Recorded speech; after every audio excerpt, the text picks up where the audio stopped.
Hello friends, let's discuss the given question of our chapter. So the number of solutions of sin x plus sin 3x plus sin of 5x equal to 0 in the interval closed interval, that is pi by 2 to 3 pi by 2. This questions comes in the 2017 examination. Okay, so guys त्यांनी आपल्याला एक equation दिलं आणि आपल्याला number of solution find करायचे आहेत in the given interval. तर लिहून घ्या काय दिलं त्यांनी दिलं sine x plus sine of 3x plus sine of 5x equal to 0.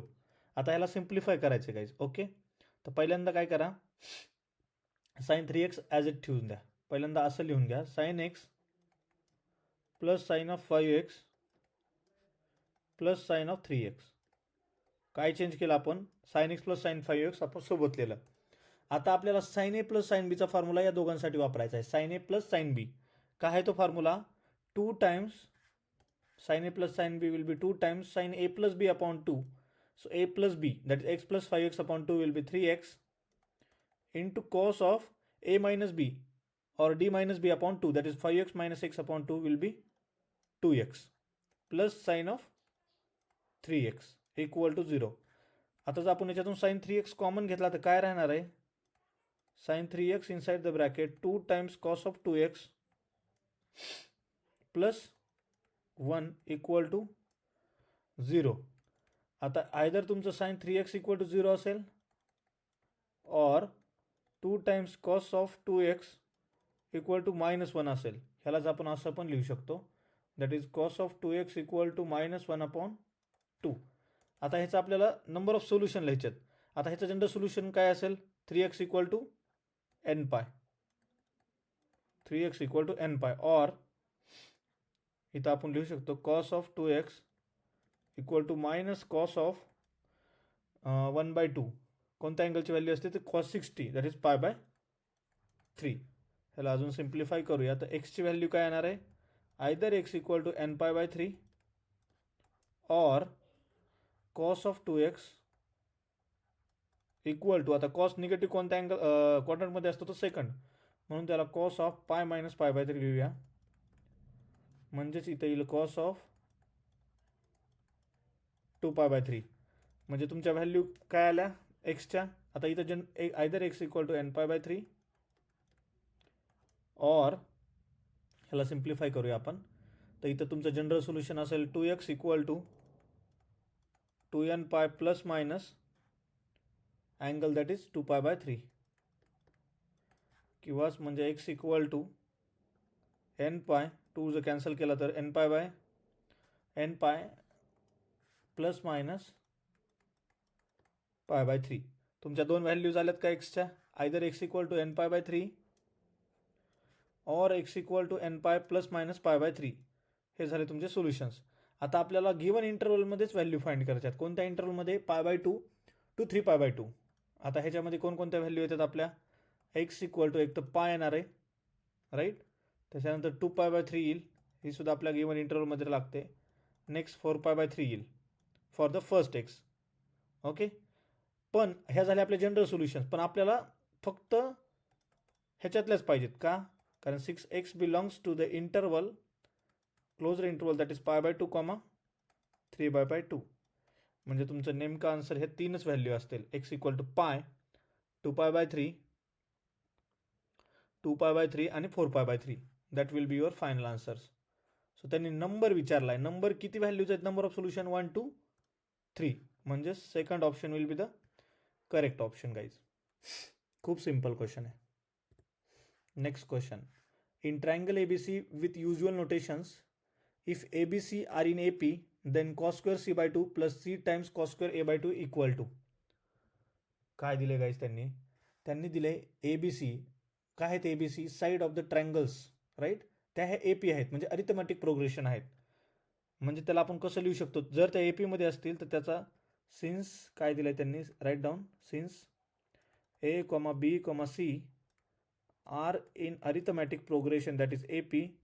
म्हणजेच आपण त्याला असं लिहू शकतो, twice B equal to A plus C. ह्याला इक्वेशन नंबर 1 म्हणूया. ठीक आहे. नेक्स्ट त्यांनी काय दिलं आहे, आणि त्यांनी विचारलं की आपल्याला cos square C by two plus C times cos square A by two. Okay, sorry guys, तिथं ए एक आपलं मिसिंग आहे, त्यामुळे इथं ए ॲड करून घ्या. इथं आहे ए टाइम्स ए ॲड करून घ्या. A times cos square C by two plus C times cos square A by two आहे ते. ओके, आता इथं लिहून घ्या A times cos square A C by two plus C times cos square of A by two. आता तुम्ही याला formula use करून घ्या A as it is. Cos square C by टूचा फॉर्म्युला काय आहे? Half angle formula guys. So it will be 1 plus cos C whole divided by 2 plus C times cos square a by 2 half angle formula, that is 1 plus cos a whole divided by 2. Simplify करा, त्याला जर multiply केलं तर it will be a plus C plus a times cos C plus C times cos of a whole divided by 2. ह्याला अजून आपण simplify करू शकतो guys. So a plus C plus B upon 2. आता इथं बी कसं काय आलं गाईज? कारण आपल्याला माहिती आहे बी इक्वल टू फॉर्म्युला काय आहे? That is A times cos C plus C times cos of A. So this is the formula for side B. A plus C plus B equal to 2 upon 2. आलं का? आता मला सांगा बीची value किती आहे? सॉरी, ए प्लस सीची value किती आहे? 2b, twice B plus B whole divided by 2. आता हे कसं आलं? तर from equation number 1 we know that is a plus c equal to twice b, म्हणून आपण इथे 2b घेतलाय.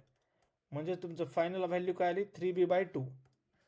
And that will be your final answer, 3b upon 2. कोणतं ऑप्शन करेक्ट आहे? Third option. Next question.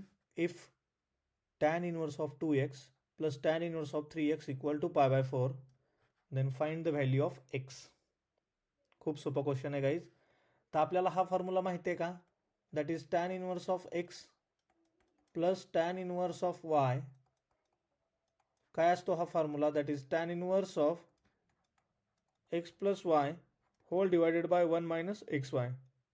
ठीक आहे, तर सेम फॉर्म्युला आपल्याला या ठिकाणी वापरायचा आहे, कारण अँगल्स डिफरंट आहेत, राईट? म्हणून आपण तो जो फॉर्म्युला यूज केला तर काय येणार आहे? Tan inverse of X 2x plus 3x divided by 1 minus 2x into 3x काय येणार आहे? 6x square equal to. आता पाय बाय 4ची व्हॅल्यू किती आहे? ॲज इट इज लिहून घ्या, पाय बाय 4. ठीक आहे, ह्याला अजून सिम्प्लिफाय करूया. So it will be tan inverse of 2x plus 3x will be 5x whole divided by 1 minus 6x square equal to pi by 4. तर ह्याला आपण ॲज इट इज लिहूया. आता टॅन इनवर्सला जर आपण राईट हँड साईडला घेतलं तर काय येणार आहे ते? So it will be 5x upon 1 minus 6x square which is equal to tan of pi by 4. Tan pi by 4ची व्हॅल्यू काय आहे guys? Tan 45 equal to 1. Okay, simplify करून घेऊया. So it will be guys 1 minus 6x square equal to 5x square, sorry 5x.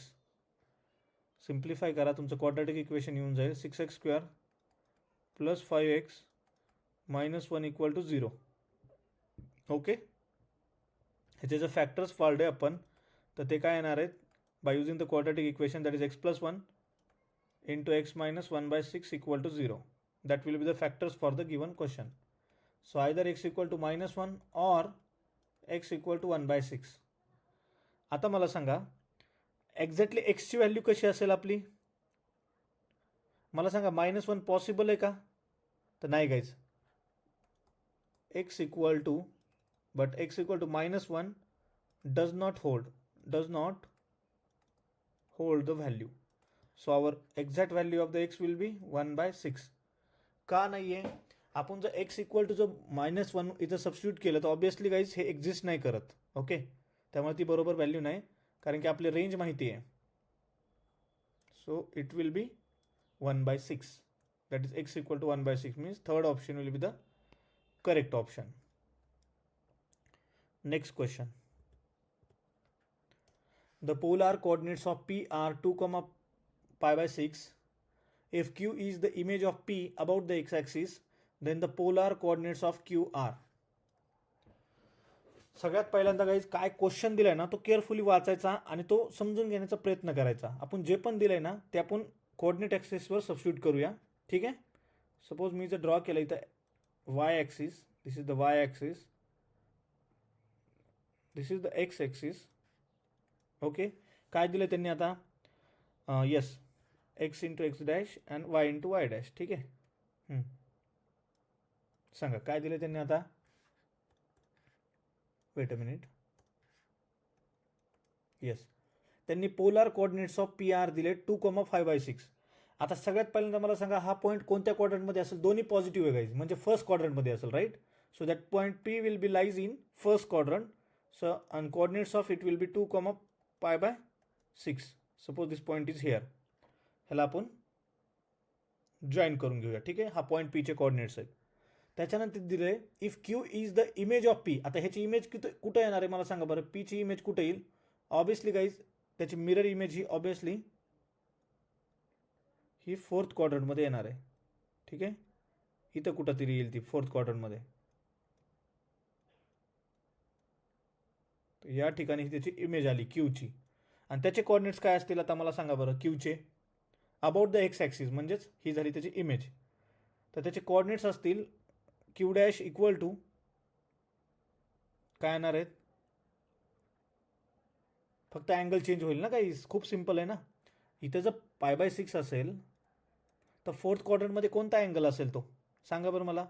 So guys तो angle असेल 11π/6. 11π/6. इथून जर आपण मेजर केला तर तो अँगल असेल 11π/6. Okay. So coordinates of Q will be 2,11π/6. काय आलं तुमचा आन्सर? फक्त मिरर इमेज आहे गाईज. तुम्ही डायरेक्टली मेजर करू शकता अँगल. हा किती असतो? 2π असतो अँगल. हा पूर्ण अँगल किती आहे? 2π. आता 2π मधून आपल्याला हाच अँगल फाइंड करायचा आहे, रिक्वायर्ड अँगल. तर त्याच्यासाठी काय करावं लागेल आपल्याला? 2π मधून π/6 मायनस करावं लागेल, right? So required angle theta dash will be 2π minus π/6 which is equal to 11π/6. Simple. बाकी तर आपलं जे रेडियस आहे तिथं कॉन्स्टंटच राहील, right? Magnitude that is 2. Okay. आणि ती पॉझिटिव्ह असते, म्हणून तुमचा ऑप्शन काय आलाय? क्यूचे कोऑर्डिनेट्स आले 2,11π/6. Which option is correct one? Second option will be the correct option. Guys तुम्ही ह्याला सॉल्व करायची सुद्धा गरज नाही. तुम्ही जर थोडं माइंडफुली म्हणजे समजून घेतला क्वेश्चन तर विदिन अ सेकंड तुम्ही याचा आन्सर देऊ शकता. चला तर मग नेक्स्ट क्वेश्चन बघूया. In triangle ABC with usual notations, if tan A/2 into tan B/2 equal to 3/4, then find the value of A plus B. आता इथं आपल्याला हाफ अँगल फॉर्म्युला यूज करायचा आहे. त्यासाठी तुम्हाला ते पार्ट असणं गरजेचं आहे. That is tan A/2 into tan of B/2 equal to किती आहे? 3/4. आता tan A/2चा फॉर्म्युला काय असतो? तो square root of S minus B into S minus C whole divided by S in bracket S minus A. Okay. Into square root of tan B/2 will be S minus A into S minus C whole divided by S in bracket S minus B which is equal to 3/4. So guys तुम्ही जर हे simplify केलं finally तर तुमचं काय answer येणार आहे? S minus A ह्याला जर स्क्वेअर रूटमध्ये घेतलं S minus A S minus will get cancel out. S minus B will get cancel out. तर काय राहील तुमचं फायनली रिमेनिंग? तर तुमचं राहील S minus C bracket square upon S square. So काय आलं तुमचं? S minus C bracket square upon S square. Okay. Which is equal to 3/4. आता ह्याचं स्क्वेअर आहे म्हणल्यावर आपण स्क्वेअर रूट काढू शकतो. S minus C upon S equal to 3/4. Simplify करा याला तर काय येणार आहे ते? 4S minus 4C equal to 3S. SS एका साईडला घेऊया. काय येणार आहे ते? So it will be 4S minus 3S will be yes which is equal to 4C. S equal to 4C आलं. आता मल्टिप्लाय काय करा? Multiply by 2 on both side. On both sides काय येईल तुमच्याकडे? तर तुम्हाला येईल twice S equal to 2 times 4 of C, right. आता ट्वाईस एसचा फॉर्म्युला माहिती आहे गाईज आपल्याला, काय असतो तो फॉर्म्युला सगळ्यांना माहिती आहे guys, but we know that twice s, that is twice s equal to a plus b plus c, right. Twice s equal to, replace करा, a plus b plus c equal to 2 into 4c will be 8 of c. तर तुमचं त्यांनी विचारले काय, a plus B ची value विचारली, right. क्वेश्चनमध्ये a plus B ची व्हॅल्यू विचारली, म्हणून c ला आपण राईट हँड साईडला शिफ्ट करूया. So a plus B equal to 8c minus c will be 7 of C. म्हणजेच तुमचं फायनल आन्सर काय आलं ए प्लस बीचं, A plus B equal to guys 7 of C, and that will be the final answer of the given question. Simple question guys, तुम्हाला फक्त solve करत जायचं आहे, फॉर्म्युल्याची व्हॅल्यू सबस्टिट्यूट करत जायची, तुम्हाला फायनल आन्सर भेटेल A plus B equal to 7c. That is option number second will be the correct option. Thank you so much.